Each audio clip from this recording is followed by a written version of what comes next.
Hello, everyone, and welcome to another episode of Getting Hammered. I'm your host, Mary Katharine Ham. I am here with my co-host, Vic Mattis of the Washington Free Beacon. We are your morning show for any hour. Moderately right and moderately reliable. Vic, we've got a lot to talk about. There's the Men and Women's Sports Executive Order. Quite a picture, quite an event there. We got the new resistance, Democratic rallies against Elon Musk's quest to go through the federal government with a fine-tooth comb. And we have a cabinet update, and we might be taking over Gaza. So there's a lot, as there is every day of a Trump administration by design. But before we get to all that, how you doing, Vic? Hello, Mary Katharine. Doing fine. Mm-hmm. So my wife, Kate, has been shopping for new cereal lately because, sort of in the spirit of RFK Jr. about, what's in the cereal, a lot of sugar and other things, and how do we get healthier? Really, she found one. And mind you, I'm not a cereal person. I used to love cereal, but for digestive reasons, I don't do cereal anymore unless it's something very basic. You remember the Saturday Night Live skit Colon Blow? Yes. I stay away from that stuff. She found one called Grainberry. I don't know if you've heard of Grainberry. Are you a cereal family? You have kids. I assume they like cereal. So yes, we are, because I think we all succumb to that in American society at some point. Yeah. Although I look at them eating cereal and I'm like, this is a bad idea. Right. Because of the sugar. It tastes too good. It's too good to be true. I love cold cereal. And particularly when I'm pregnant, I just need to eat Kix from a bowl about that. with milk all day long. The good news is Kix probably has very little fiber or anything to worry about. That's true. But yeah, it is just like a shot of sugar, and it's going to last you no time throughout your day. But, yes. No, especially as a kid. I can't blame them for liking it. No, and it's convenient, and it's very basic. Anybody can make it. Any child can make it, right? So she gets this one called Grainberry, and it touts something on the front. It says, with onyx sorghum. Okay. Onyx sorghum, and sorghum is that's more of a natural sweetener. I've tasted sorghum on its own, actually paired with whiskey. Probably not what they meant it to be. Woodford Reserve. Nevertheless, this is a type of brand, onyx sorghum, developed at Stanford University. Supposedly good for people like me. You want to lower the blood sugar levels and all sorts of things like this. But again, considering my experience with certain types of cereal, I guess we'll never know. It's not like I'm going to do it right now on the show and then pause the show 10 minutes in. Like, I'll be back in 15 minutes. I made some reference to something like this that happened to me years ago on the Sub Beacon, and a listener described it as like a leaf blower without the back cover on. It just goes out. Oh my God. So, but I will tell you, it's just cereal. My God, it's just something about you know what? I don't need this stuff. Thank goodness. I should count my blessings that I'm very regular. So I'll tell you what cereal. There was one that she had. It was Honey Bunches of Oats. Honey Bunches. That's fine. I can do that one. But Post does one with almond cranberry, and that was crazy, man. I love anything with the dehydrated. Fruit in it. Fruits and has the weird texture. Yes, those are chewy. Fantastic. I also, surprise to everybody, I like grape nuts. I think they're delicious. We have had this discussion before, Mary Katharine, and I was looking for that in the supermarket. I couldn't find it, but great news for you. I went to the hardware store and found some gravel mix. It's gravel. It is just brand gravel. So I found a substitute for you. I don't know why. I like it. I think it's a fabulous cereal. I like what cereals. Does it taste like? It doesn't taste like grape. No, not at all. I don't know why it's called grape nuts. I like cereals that are not that sweet. But here's the thing. It doesn't matter. They're still just sugar. Yeah. Okay. Like, even if they're not sweet. Okay. Well, I got one for you, though. Because I saw this in the supermarket. Mm-hmm. Crumble. Kellogg's has now bought Crumble cereal. Have you seen Crumble cookie? Yes. So it's CRUMBL, Crumble cereal. Can you imagine that? How big are the bites? I mean, this is like... No, they're miniature. So it's not like a giant, here's your cereal, one cookie in a bowl, and you just chop it up with your spoon. I think the caloric intake was not as shocking as I expected, but I think the sugar might be. I'm sure it's off the possibly. charts. It is Crumble. I was like, I just when I saw it in the supermarket, I thought to myself, haven't we tried this before? And it was something called Cookie Crisp. Yes, that's what I was trying to think of. And milk. That Cookie Crisp was definitely in the category of things that my parents never bought us. We had everything. We tried it. My mother, God bless her, even like with our kids, and they would have Lucky Charms and Fruit Loops. And I would say, this stuff is crazy. And you know what she would say? But well, look, it's fortified, she says. Yeah, it's fortified. Yeah, there's all sorts of stuff in it, like vitamin C, calcium. Folic acid, Sure. niacin. You need the niacin. Okay, Mary Katharine. Just give them a 5-hour energy and be done. Okay. That's right. How are you? I am pretty good. Things are cool at this house, although we did have a bunch of delays and cancellations because of the non-existent. Because of the rain? Snow. It just rained. So we had all 4 kids home this morning, which was fun. And they're off. Then they went off to school later. But at any rate, one of the things I did today was I had the babies for a play date, and then I put them down for a nap. And just when you think it's safe to send them into the nursery, Vic, let me tell you, toddlers are diabolical. Okay. So, of course, the whole place is baby-proofed because we're putting 2 toddlers in there, and we let them play in there if they're not sleeping. This is the room with the bunk slide. Mm-hmm. Yes. The slide no longer is in there because that was part of the baby-proofing. Like, hey, that wasn't going to go well, so we removed that. Everything's all like blocked off from the top bunk. You know, there's no small parts in there that anybody can choke on. Yeah. You know, we're good in there. All the outlets are covered. It's more baby-proofed than any room I've ever baby-proofed because I've been pretty lax about that over the years. But these two cannot be trusted. Okay. So everything's anchored to the wall. All the drawers are like the hook. So the babies can't open those. You can't open it. Because they were throwing all the clothes all over the place. So you think you're good. You think you're good, Vic. And then you go in there when they won't nap, and my husband and I walk in, open the door, and and the older sister 3 says, "Look at this, Dad!" Has taken the garbage pail, the garbage bag, out of the diaper pail, and is throwing it over the head of her brother. The bag or the diapers inside it? The bag.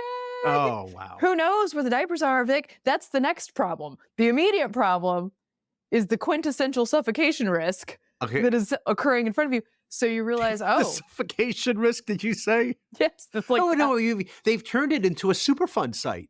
Yeah. Yeah. Okay. So the plastic bag, and we're like, oh, God, there's another thing in the room that we can't have in the room anymore. I have vague memories of that bin.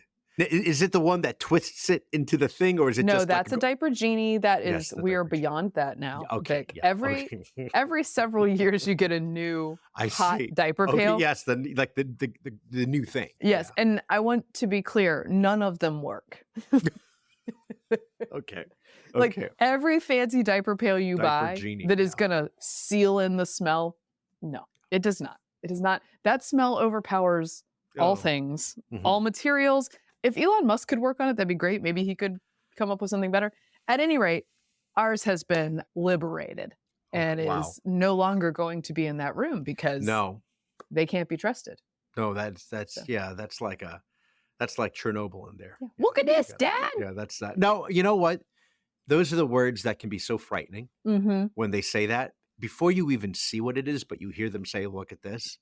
Brace yourself. My daughter, I still tease her about this. When she was small, like the same age as a toddler, and before you could even look, she would say, turn and she would say something like, "Look," and you're like, "Oh no, what could it be?" And sometimes it's harmless, but other times it's like, "What are you doing?" So anytime you hear "look," brace yourself. And the same thing when you hear "look at this." Occasionally, ours will do the jump to you without warning you, which is really. The jump? I mean, like jumping off of furniture, jumping onto to you. me, jumping off a stairway onto me. And look, I don't want to brag, but I do have pretty good reflexes. And thank goodness. Yeah. And I do work out. And this is one of the reasons, because when a 37-pound kettlebell flings itself at you from a stairway, you must be able to absorb that without injuring yourself. And so that is why I go to the gym. That's the only reason why. But they think about how they look at you, like indestructible. I guess so. It's like, I can do these things. Well, because they don't understand what 40s are. They don't understand that. Let alone 50s. But don't worry. I don't think everything's fine. Hopefully they won't be doing this too in your 50s. Yeah. Yeah, I think we'll settle down by then. Oh, righty. So that's what's going on. We have baby-proofed yet again in the saga of the nursery. Pretty soon, it's just going to be down to like no bunk bed, no beds, just original crib mattresses on the floor, no carpet. Actually, I just replaced the carpet because it got too radioactive in there. You're getting closer. Rug. You're getting closer and closer to like the padded room. That's really what it's going to end up being. Okie doke. Maybe I should just like throw magic erasers in there and have them clean the walls. No, they would think of it as kind of a fun thing to do without realizing it's work. Anyway. Okay. There it is. We're living our lives. Okay. As are the toddlers. Living your best life. Living those lives. Okay. Shall we talk about the news? Yeah. Let's do it.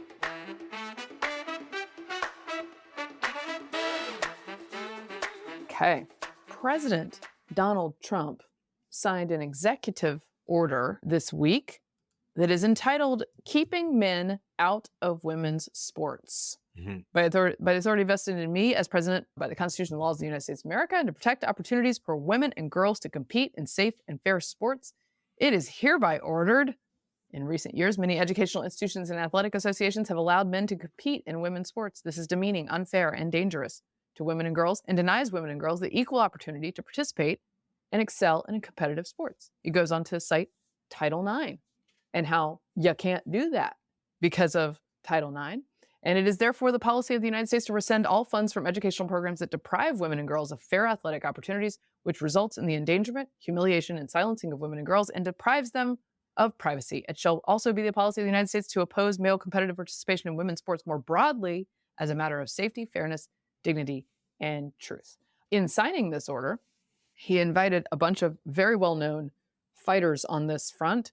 Jennifer Say, who was the former Levi's VP, really high up at Levi's, and then left because she was an open schools person, and her activism got her iced out of that major corporation during COVID. She then, with her expertise in clothing, created a women-friendly athletic company while all the other athletic companies were going the other direction and embracing trans women. Wasn't she also a guest on this show? She was, yes, when she put her book out. And that brand is called XXXY, and they do have great gear. I wear it. She was there. Riley Gaines was there, who, of course, is the University of Kentucky swimmer who famously had to give up one of, her positions in swimming in college to Leah Thomas of University of Pennsylvania, who I think it can fairly be said was the person who really radicalized a lot of people on this issue. I think a lot of people were on the no, men should not compete in women's sports no matter what they call themselves side of the issue, but they were bullied into silence. Many, many, many people were bullied into silence. The trans lobby is very, very aggressive. And it's a vocal minority, but the period turns out it's a minority. From like 2018 to 2023, they made it very painful for anyone who spoke up. Riley Gaines was among the few collegiate women who said, no, this is not how this is supposed to work. And despite her many years of hard work and working out and hours and hours and hours in the pool, there's a 6'2" dude who comes along and steals their records. So she made very clear that she was against that. So various people like this who had worked very hard on this issue, people at other levels who had worked locally on the issue, but most importantly in the room for the signing, a bunch of young women athletes. Yes. In their uniforms, standing there, watching the president sign this thing. Let me be clear about public opinion on this, which I think has always been very supportive of the idea of women having women's sports. It's 80-20. It's an 80-20 issue. Donald Trump is on the 80% side of this issue. And somehow liberals and feminists fooled themselves into being on the 20 side of this issue. They looked at J.K. Rowling and they were like, that can't be right. No, we need to cancel her. She's bad, right? Yeah. These ideas are bad. Nope, J.K. was right. Trump was right. They're on the 80% side of an 80-20 issue. And the display in the White House for this signing was beautiful. It warmed my heart because I thought of all those girls who are going to work so hard to do whatever they want to do in their sports, and they will not have some male classmates show up. Right. and top them and then have to cheer for him. That was the part that really got me, is that you got to cheer for inclusion while you're getting your ass beat. While you're getting excluded from winning. Not a fan of that. Yeah. At any rate, all these families are there, their moms are there, the little girls are there, and Trump is about to sign, and we can play a clip of it, of him inviting these young ladies to gather around him while he signs. You know, if you'd like to gather around me, I think I'm going to be okay. Come on. Come on.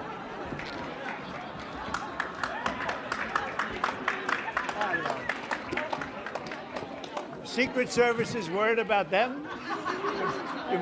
If we have to worry about them, we have big problems. Okay, do you want to do this? Watch what I do, and then I'm going to give you some pens, okay? Are you ready? What a nice picture this is, huh, Governor? You ready? We'll do a good job. Wait, let me press that. I want to make this a really good signature, because this is a big one, right?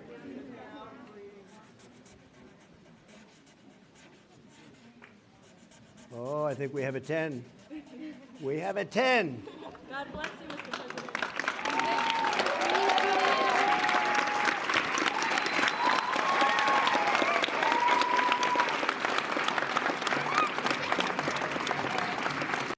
They were amazing optics. Those are the best optics ever. If I could only have this for all my signings. Yes. Truly the best optics. Really. Quite enjoyable to watch. Look, I sent that video to a friend last night and said, explain to me how I'm supposed to not like this. Yes. Explain to me how it's possible to not like that clip. I am so glad he's doing this. I am so proud of those who were very vocal about this, because it was very hard to do. Yeah. I am so happy for women athletes. As a former and current mediocre female athlete myself, I am glad that women athletes who are much better than I am, and those who are mediocre like myself, but find much fulfillment in it, will be able to go forth with far fewer threats to their medals and records and time and hearts and all of that. Oh, and locker rooms. We haven't even talked about the privacy part of this. Yeah. Yeah. It started with the recognition from this administration that there are only two sexes, men and women. And it was largely a victory for common sense. I think there were a lot of people out there in the last 4 or 5 years or more who kept on thinking, it just doesn't seem right to me that I'm supposed to be on the right side, the good side of this, by saying, yeah, it's great that Leah Thomas won because she identifies as a woman. And therefore, even though my eyes are telling me one thing, my mind tells me I can't be on the side of these crazy conservatives. And so good for him, her.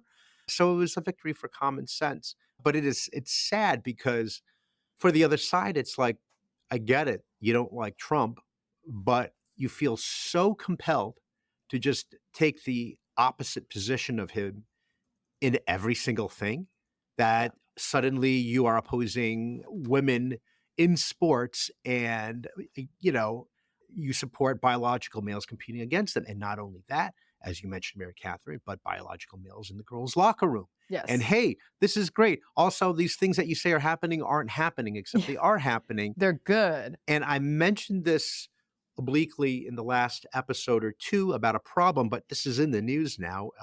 You can see it at oralnow.com, which is at a local school, at a high school here in Washington Liberty, which used to be Washington Lee, but you couldn't have Lee anymore, so that now became Liberty. Home of the Generals, I say, home of the Generals. Washington and General Liberty, apparently, is the other one now. But, they had this man who had a criminal record, who was going to the girls' locker room and changing and exposing himself, because he would say before he checks in that he identifies as a woman. Yep.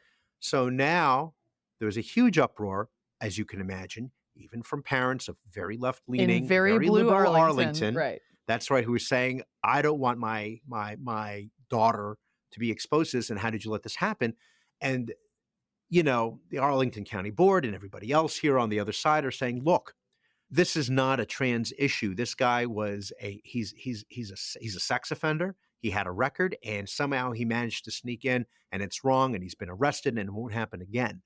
But I just remember being told we're supposed to believe and love and respect people for their chosen identity. This is the problem. If the standard is subjective, if the standard is you are what you think you are, and nothing else matters, then they can't say that this isn't a trans issue because that person said that he is trans. So you can't filter it that way. No. And this is what many conservatives said the whole time, which is like, or just people with common sense who were like, yeah, but if you don't have a specific standard, people can game the system, whether they are sincere or not. It doesn't matter. You can still invade people's privacy and make a bunch of women uncomfortable. The other thing that bothers me is often women stuck in these situations in high school, even, or middle school, who were made to change in front of male teammates in the same areas with them, would object. And it wasn't them who got the benefit of the doubt or their space back. No. They were offered separate spaces, shamed for bringing this up, told they shouldn't be uncomfortable about it. And this is a big one for me because I'm raising 3 girls. And I think for any kid, but particularly young women, as I have more experience with that, you got to be able to trust your gut on things like that. You have to be able to say, I feel not good in this changing room situation. And there's a reason I feel not good. And I want to be listened to when I say that. And to tell young women not to trust that, I think is a terrible idea. And you end up with this thing that you haven't, even in Arlington. Again, this is like the immigration thing, where the left has ended up on the wrong side of very aggressive activism. They're on the side of very aggressive activism. Right. And on the opposite side of issues that don't play even in really liberal towns. By the way, I should note, an executive order can, of course, be overturned as soon as the next person I was going to say, beware the executive orders. Yeah. However, there have been court rulings on Title IX that affirm that, hey, the Biden administration was not allowed to just change this to mean men and women, because it needs to mean biological women, or else it means nothing. So there are some court decisions bolstering that part of it. Yeah. This executive order caused the NCAA to announce that it will be aligning itself with this executive order. And my theory on this is kind of that the way it had been until the last 10 or so years. Yes. Like that has been our normal understanding. If you brought this up in 2008 or whenever, they would have thought you were crazy. Right. So the NCAA says, quote, we strongly believe that clear, consistent, and uniform eligibility standards would best serve today's student athletes instead of a patchwork of conflicting state laws and court decisions. To that end, President Trump's order provides a clear national standard. According to the statement, the NCAA will continue to help foster welcoming environments on campuses for all student athletes. Baker also mentioned that the NCAA is ready to assist schools as they look for ways to support any student athlete affected by the change in policy. Okay, so this reads to me like they will be going with women have women's sports again. Yeah. And what's important to me about this is that I think, as we've been saying on this podcast several times over, leadership matters.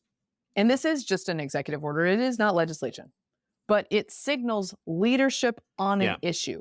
And when the people standing behind Trump spoke up when it was hard, they gave other people courage to speak up. That's right. And Trump doing this, I think, gives courage to formerly cowardly institutions who knew they probably weren't doing the right thing here, but they couldn't get on the wrong side of the left. Right. Now, it was a matter of convenience and cowardice. Right. Well, and now the NCAA will get itself on the right side of an 80-20 issue. And guess what? It's real hard to go back after you get on the right side of an 80-20 issue. Suddenly allow dudes back in. Yes. Again, the victory for common sense. You think about people like Congressman Seth Moulton from Massachusetts, he's a Democrat, and said he didn't want his daughter out there on the field competing with, biological males. And he got attacked. Yeah. For taking a position that I think most parents would say that, and they would agree with him, as opposed to, no, I hope there are some guys out there. And, they know that they're different. They took a thing, which is like, and then they tell you it's such a small percentage. Well, actually, if you look at the records of how many amateur and pro and all in between records and medals and placings have been taken from women over the years, it's not a small number. Yeah. But what they took is what they always do with tolerance and diversity, which is the, frankly, innate kindness of the American people who want to treat people fairly and give people opportunity. Yeah. And they said, okay, here is this relatively small number of people, and here's what they want, and you got to do it or you're a terrible bigot. Yeah.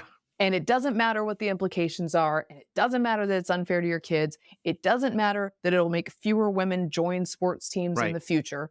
It made no sense. It made no sense from the beginning, but people went along with it, especially during the crazy time of 2020 to 2022 or so. And it just was I feel like with hindsight, it's going to look more and more crazy. Looking back, we've discussed this before, Mary Katharine, but it was more theoretical in previous shows, years past even, saying that, one day we'll look back and, maybe, hopefully, God willing, we'll say, wow, that was really crazy that we did these things. But it was still unclear to me at the time which direction this country was going. And I wasn't holding my breath. But here we are. And I think now, as you were saying, now it can be told and we can say, wow, that was nuts, along with certain approaches we had to the pandemic and everything. I just throw it all in there to the year we lived insanely. That's one thing. And the other thing is, you mentioned Riley Gaines being there. Yes. And I almost got a shout out from the president, I believe. Yes, I'm sure. And I don't know if you've met her in person. I almost had the opportunity to meet her. I missed her because of just timing about things. And I feel like, how her argument is men are different than women, right? And I agree with that. In fact, I was thinking I would love to challenge her to like a swimming competition thing. Good luck with that. Because you know what? I am a man. Now, the only condition I have is I don't want water in my nose, because if I get it goes, I can't do that with the water. So I would say I'll do a swimming, but as long as it doesn't involve putting my head in the water, she'd probably still. So, I think she might have you. She might have me. I think she might have you. I'm pretty good at the dog paddle. All right. I do backstroke, but I get so nervous about hitting my head. I am not a great swimmer. I'm a proficient swimmer, but I've never been a strong swimmer. And it is a very, I think we talked about this, how I was going to train over the summer, and I did some, and it made me much better. Right. You were going to do that. It made me slightly better during those weeks that I did that. But yeah, it's a hard sport. It's a very hard sport, very early mornings, in the cold pool, weightlifting, or in a lake or on the beach. Riley's arms are enviable to me. I like the idea of I'll be working on that too. I like the idea of being a lifeguard, but the idea of, again, unless I have that, I got to put my nose plugs in, and really, there aren't nose plugs big enough for my nose. I mean, that's one of the other issues. I have a lot of issues. That is an issue. I used to be able to. Can you get the goggles around your head? No, that's oh my gosh, and I need prescription goggles because I'm blind as a bat. I mean, there's also, but once I take care of all those things, I'm ready to take on Riley Gaines. Okay. All right. Well, we sound like we have a goal. Another note real quick on this issue is that, remember, Abigail Schreier's book was censored and actually banned for a brief time at Amazon. I have not talked about as much, and I've been remiss. Ryan Anderson's book, When Harry Became Sally, responding to the transgender moment, that was banned for 4 years on Amazon. And it has just been added back because because they want to make money. Yeah. Well, even though his book was hate speech before, it's now no longer hate speech. Right. So at any rate, the vibe has definitely shifted. I do think that Trump's leadership on this will inspire many an institution. So look, some of them are going to file lawsuits, right? Yeah. But there will be many institutions, I think, that want to go this direction and didn't know how to do it. Right. And this will be how they do it. And just ask yourself, take a step back and think, is it really the side you want to be on, or the hill you want to die on is supporting biological men competing against women? I remember Martina Navratilova, who is no conservative. She, famous, tennis star, she writes on X, "I hate that the Democrats totally failed women and girls on this very clear issue of women's sports being for females only." I think this is going to be a problem for them for a while. Because I have, in my circles and in other major cities, suburban moms were mad about this. Yeah. And suburban moms were being lied to about this. Mm-hmm. And they were being jerked around by their school districts on it. And they got ticked off about it. And look, they don't often talk about their Trump votes, but some of them went for him based on this. And they were told it wasn't happening. Yeah. So I mean, it's just like, anyway. Yeah. So it's a new era, and he's right. That picture was something else. That dude can make a moment. Mm-hmm. Yeah. He really can. Yeah. Meanwhile, shall we go the other direction? The optics of the other gathering, which is the Democrats gathering outside USAID, which is the U.S. Agency for International Development. That's right. Named so that it kind of sounds like it's doing a bunch of stuff for us. Yeah. But it's not. USAID is the first target of Elon Musk's Doge organization. And Elon Musk has several dudes working for him, as we've discussed, who are working through the data here and have access to systems. Wunderkinds. Yes, wunderkinds. Yeah. And the Democrats are big mad. Now, they tell you two things at the same time. They tell you that this is a tiny slice of the budget and it's not important, and why would anybody ever care about it, and you guys aren't getting anything real done. They also tell you that it is the cornerstone of democracy, and should you be allowed to look through USAID's numbers, all of democracy will collapse and it's all for naught. Yeah. So which one is it, Vic? It's the same thing as when they say, these programs that they're just nitpicking, like the DEI opera that they paid, I don't know, $32,000 for in Ireland, or the $1 million plus for the disabled Tajiks in Tajikistan to get more involved in climate change leadership roles. If it's not a lot of money, I'll take it. Just no, here's the thing. Just if you don't think it's a lot of money, I'll take it. If it's nothing, I haven't gotten a payment. It's nothing, it's not. Yeah. Or I could just, here's an idea. It's nothing to them. Oh, just spitballing. Hear me out. I could just keep my money that I earned. So at any rate, the Dems rallied, and it was Jasmine Crockett, it was Ayanna Pressley, it was Elizabeth Warren, it was Al Green, the guy who runs all the impeachments and carries a cane. Not the great singer Al Green.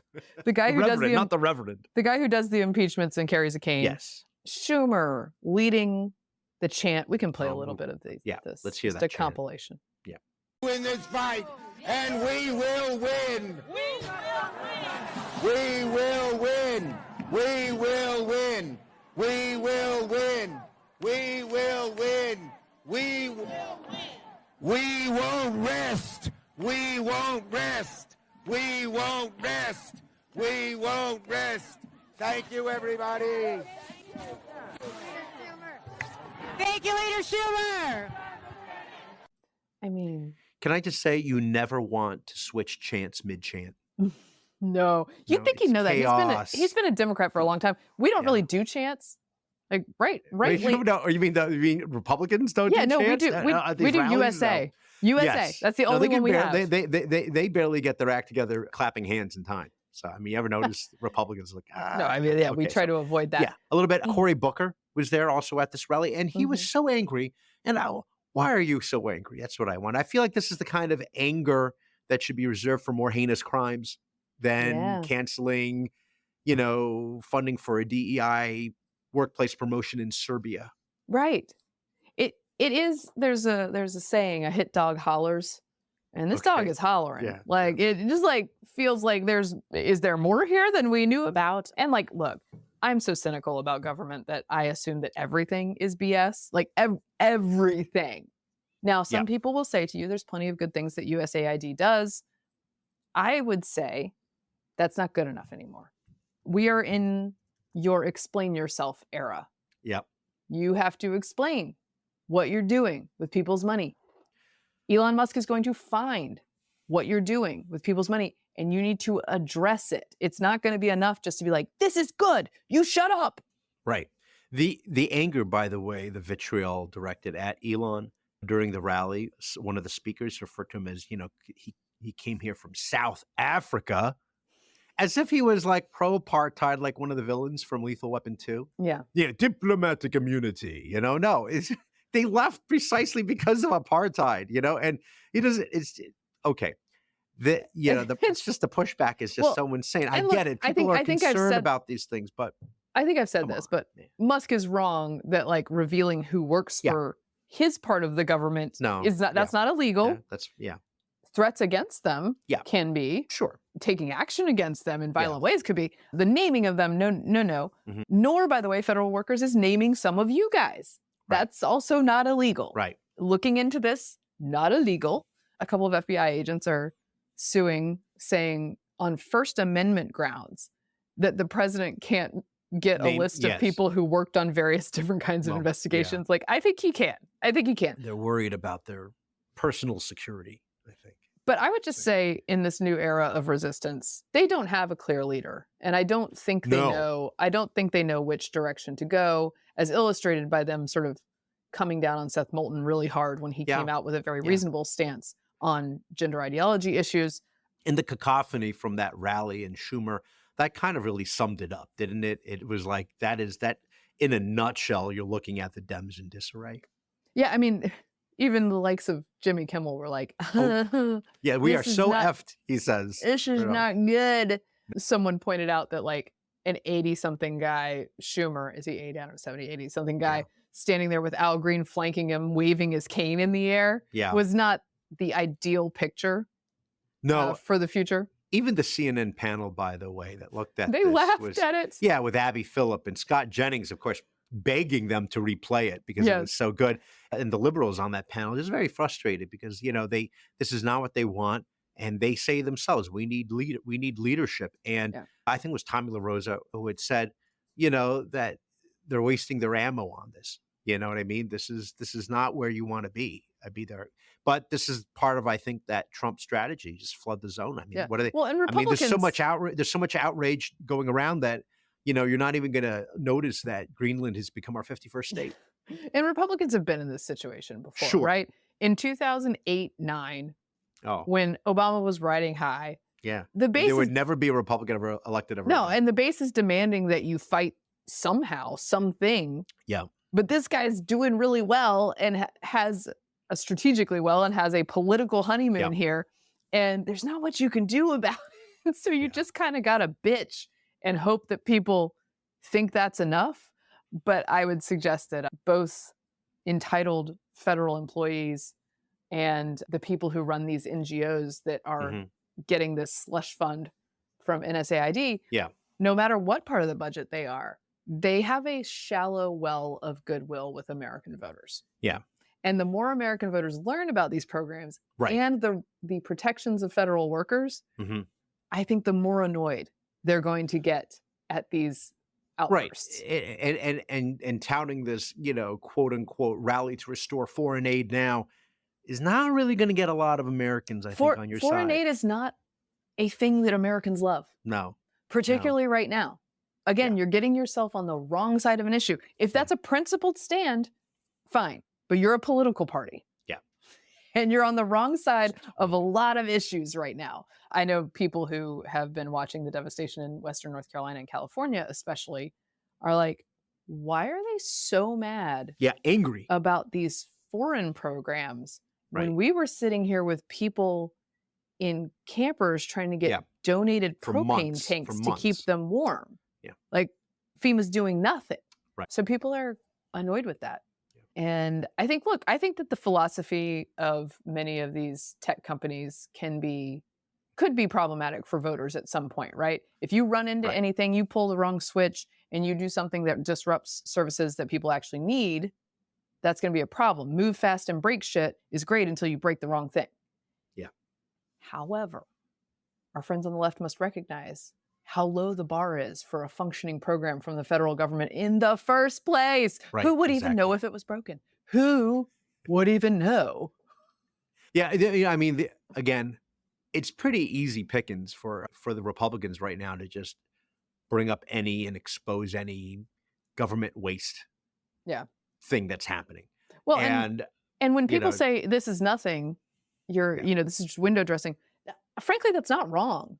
Because if you don't touch Medicare and Social Security and all these things, and the entitlements. Healthcare is the issue. And healthcare expenses, then you're in a bad way. However, this is still American taxpayers' money. Yeah. Small amounts are not small to American taxpayers.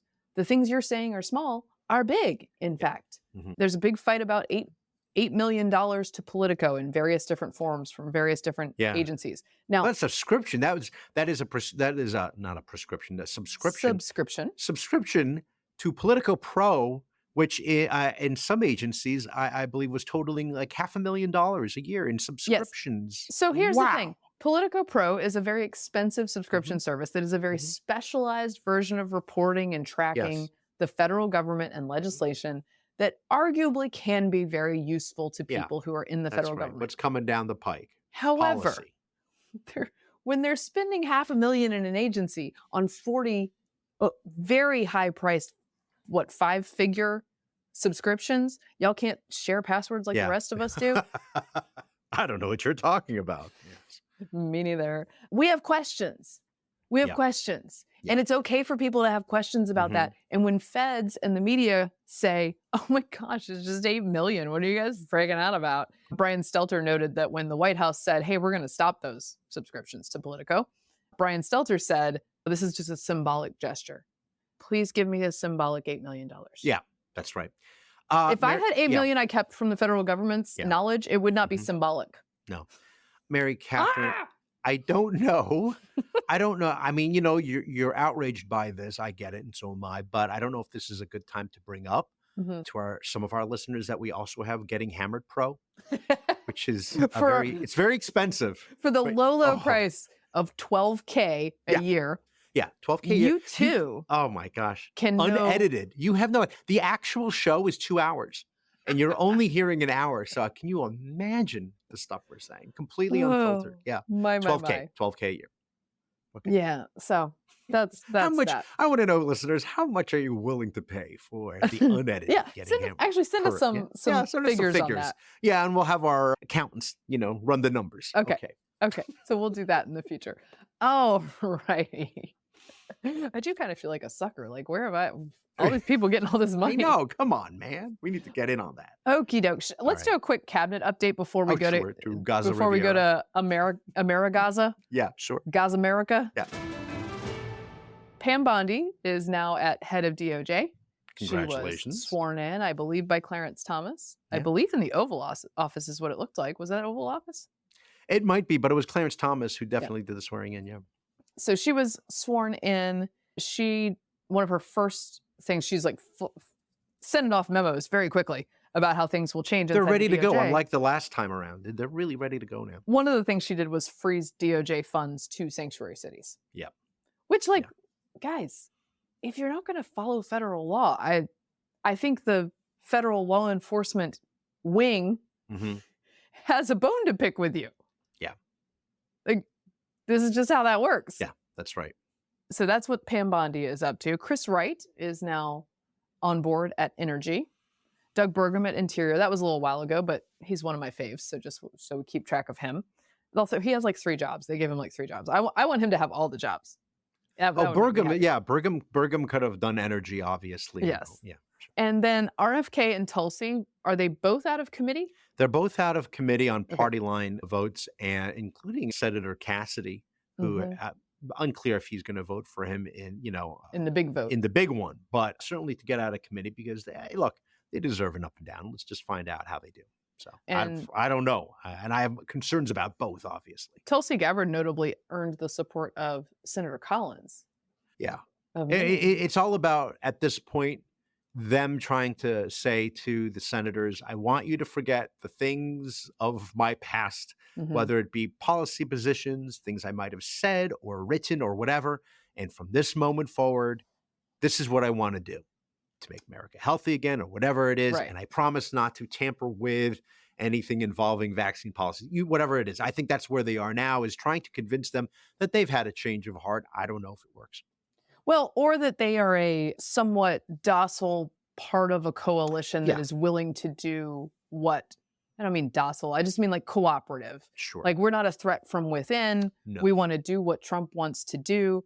I do think, I saw a tweet that I thought was very smart from Damon Linker, who said, I think this gets to the heart of the change in the Republican Party and something that simply must be recognized as part of the state of play. Yeah. Assuming RFK and Gabbard get confirmed, we now have the following 2 parties. Number 1, the GOP, a trans-ideological coalition of anyone who hates the system. Right. The Dems, the party of the system, passionately committed to defending FBI, CIA, the federal bureaucracy Deep and state. regulations. Yeah. And again, you're getting yourself on the wrong side of the issue. People have very real concerns about RFK and Tulsi Gabbard, certainly from the right. Mm-hmm. However, when we're talking zeitgeist, when we're talking what people believe about the system, I would rather be on, and when it comes to politics, the anti-system side versus side of the the people passionately arguing for the current system side. So I think that it's a genuine shift in the characters of these two parties, and it understandably makes people uncomfortable. Yeah. Because conservatives are not used to being really, like, we're anti the system, but it's very, conservatism is like, well, let's keep things how they are. Let's be a little cautious. The establishment certainly has come under fire for not doing enough to change things in the past. And this group of folks is interested in change. Well, I mean, I think what's interesting is a lot of this push, for example, by defenders of establishment on the left, shall we say, when it comes to Doge and Elon Musk, is sort of a panic about what they might find. That part of it, for me at least, I think that. The other thing is, when you talked about Pam Bondi, yes, she has issued lawsuits from the Department of Justice, certainly against the mayor of Chicago. What's his name? Brandon Johnson and Governor J.B. Pritzker. So regarding, cooperating with federal authorities and dealing with illegal criminals. Again, related to this and related to sort of siding against women, Democrats now find themselves compelled to side with sanctuary city policies against ICE and angry at them for taking away gang members, traffickers, other criminals. And you saw there were some video clips I had just seen in the news of people on the left yelling at the ICE people for taking away gang members. How could you do this? Please, please keep the traffickers here. And I wish I'm going to miss them on my corner. Yeah. And again, I mean, I don't understand. This is how bad they are. Yeah. This is a theme. Yeah. Don't get on the side of the Mexican flag waving and foreign flag waving illegal immigrants blocking highways. Yeah. Who burning are the flying American the flag. flags Yeah. of the homes they don't want to go to because they want to go here. back to. Yeah, that's right. That's the wrong crowd to be standing with. That's right. And Borders Are Tom Homan had said that apparently members of Tren de Aragua, the criminal gang, may have been tipped off before the arrival of ICE. So who's helping and who feels that strongly like, I need to help these guys? I hate Trump so much. I'm going to show them. Well, and it's notable in some of the talking points and going through the data about these apprehensions by ICE. Many of them are just people who had removal orders already during the Biden administration, but the Biden administration didn't go get them and wouldn't allow or wouldn't try to get them from places like Chicago. So these are guys who were marked by the Biden administration for this. Yeah.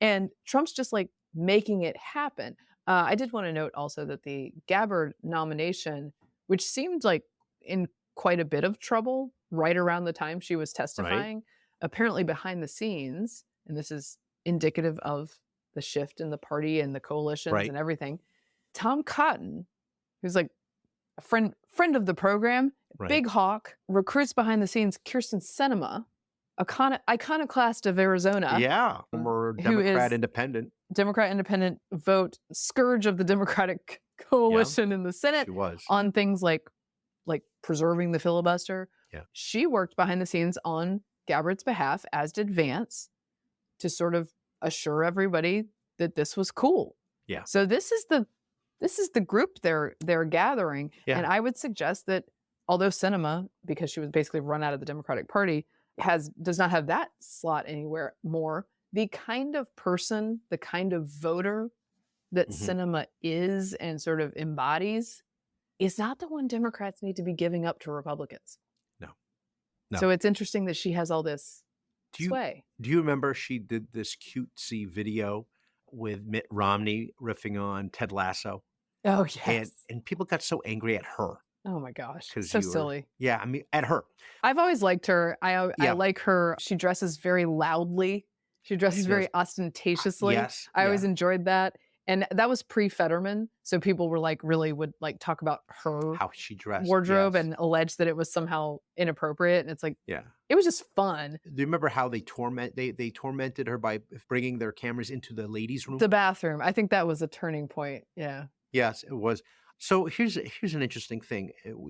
People have talked about this. We've talked about it sometimes before the second election of Donald Trump, which is there used to be such great concern for, like, one of the reasons not to vote for Trump is because who is left to staff this administration? All the good people are gone.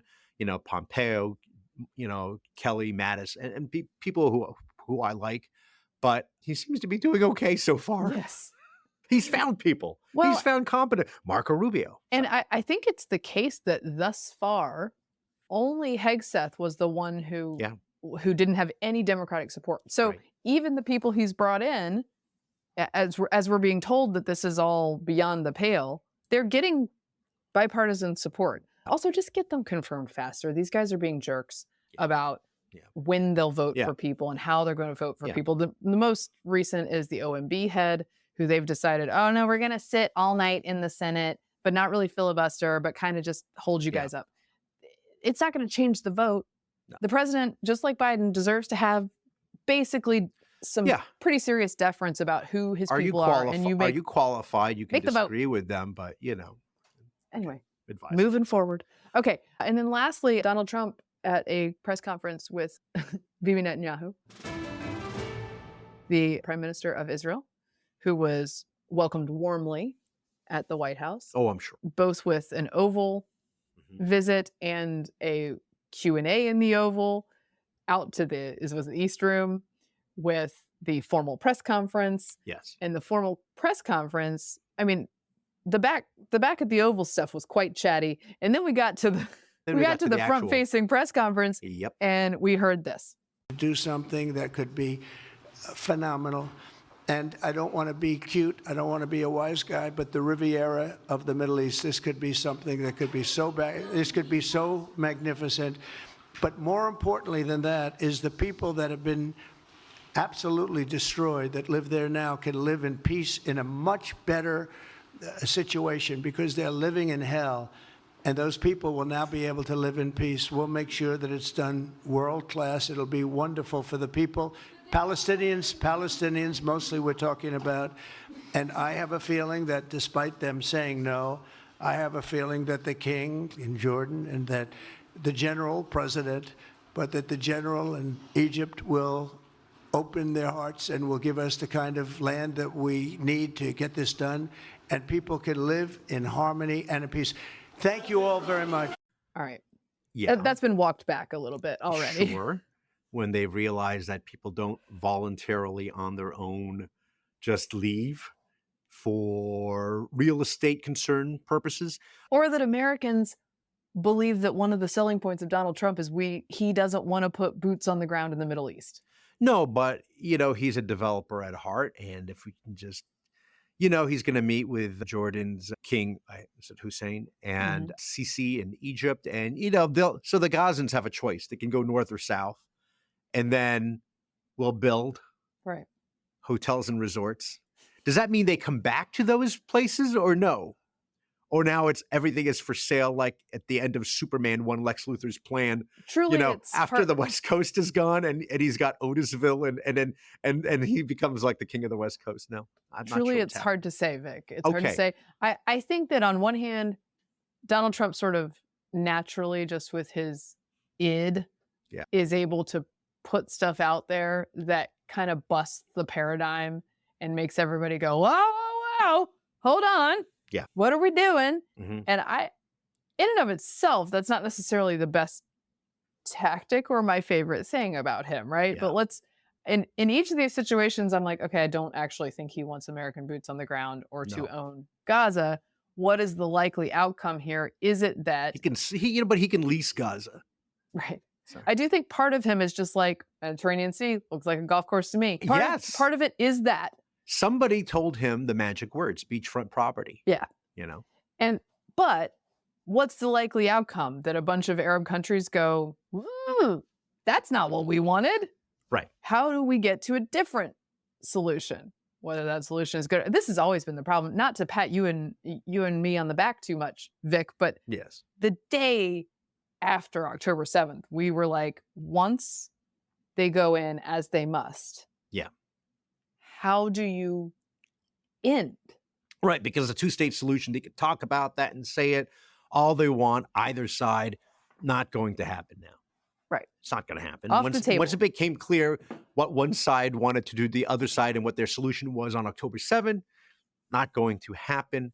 I've heard different people call it different things, including you said, what did you say? Gaziera? Is that what you said? What did you call it? He called it it's going to be the Gazan Riviera. Riviera. I called it Gaza America. Some people have called it Mara Gaza. Yes, Gaza Lago.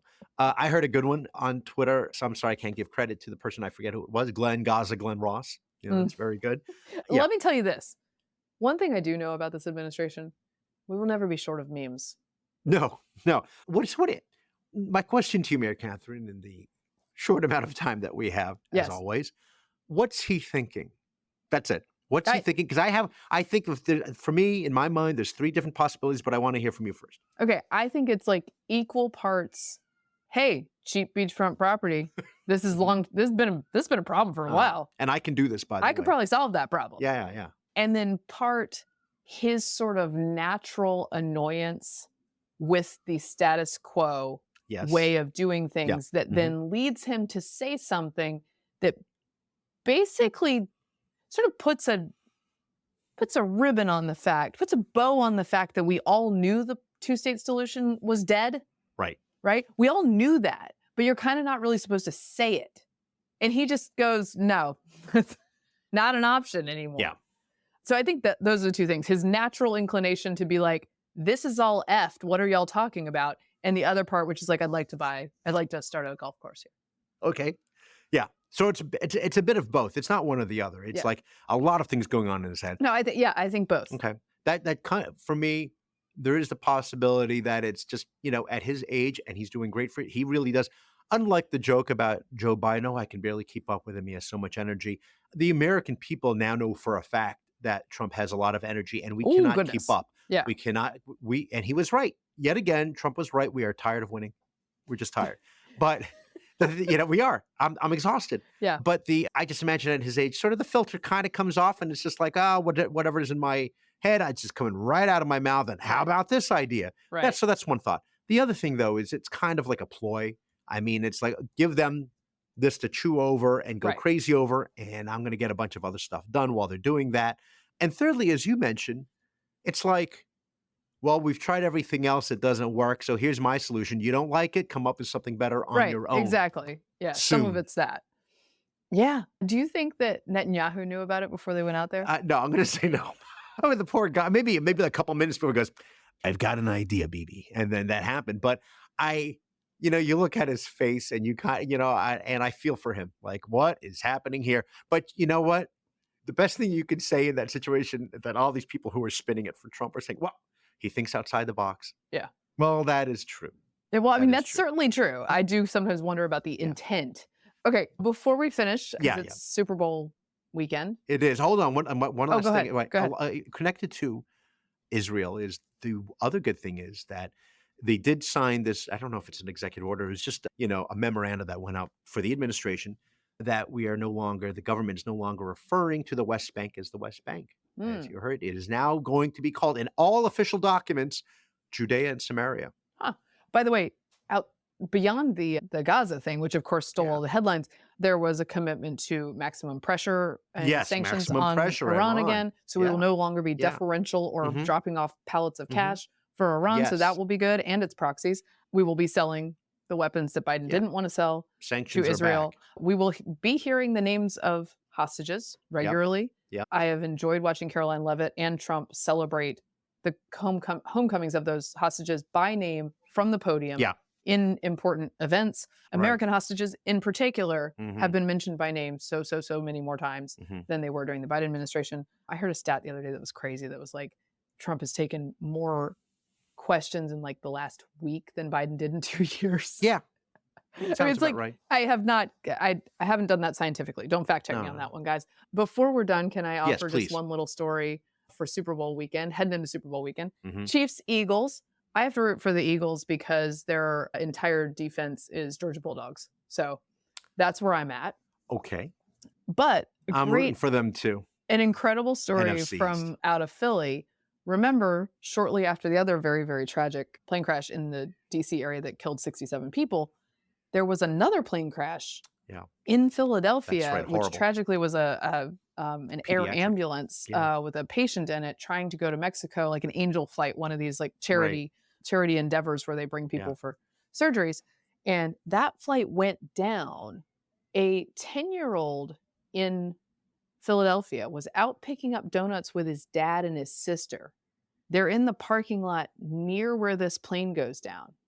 The kid shields his sister from shrapnel from this plane crash, like covers her up. He gets hit with something. He ends up in emergency brain surgery. He wakes up and the first things he asks are, did I save my sister? Oh my gosh. And did I miss the Super Bowl? He's a huge Eagles fan. He did not miss the Super Bowl. I have heard, but I haven't been able to verify yet, that they are getting him either tickets or some very, very nice treatment from the Philadelphia Eagles organization. But what a kid.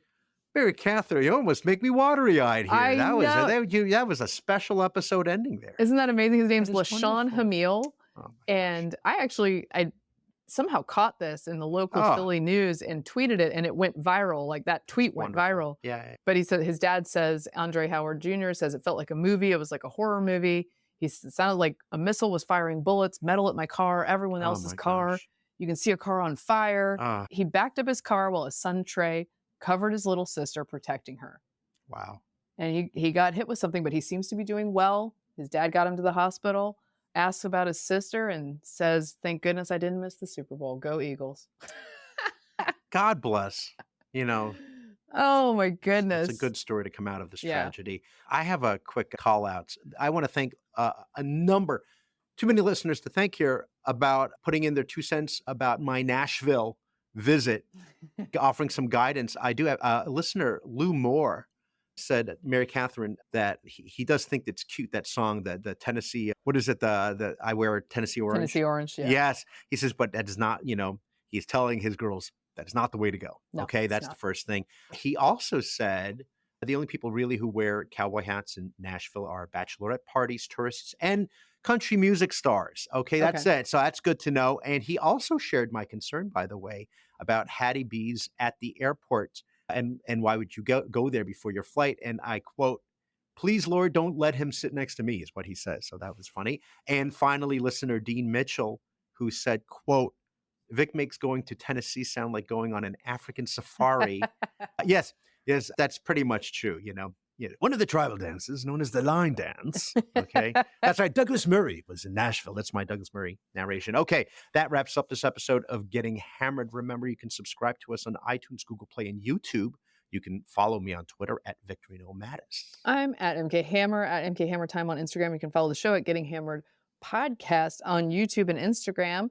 And have a great Super Bowl. Thanks for getting hammered responsibly. This has been a Nevos Media Podcast.